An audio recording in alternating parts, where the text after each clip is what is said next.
La funció és per unes hores una classe magistral. Els mestres, els artistes del Gran Circ Nacional xinès, els espectadors els observen de prop, es tenen a la pista. Són un grup de xiquetes valencianes d'origen xinès.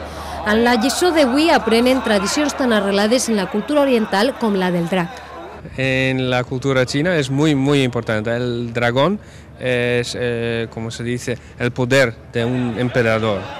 Per això aprofiten qualsevol celebració per a ballar amagats davall d'un drac, i este cap de setmana serà una bona oportunitat per a fer-ho.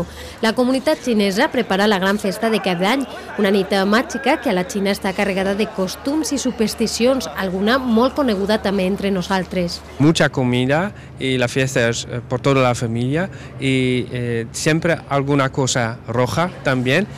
Eixa nit està prohibit plorar i utilitzar tisores i ganivets són sinònims de mala sort perquè podrien tallar la prosperitat. Se tiene que hacer toda la limpieza del hogar, pagar todas las deudas, es decir, terminar todos los asuntos pendientes para comenzar un nuevo año sin tener nada atrasado o algo que moleste a las buenas intenciones.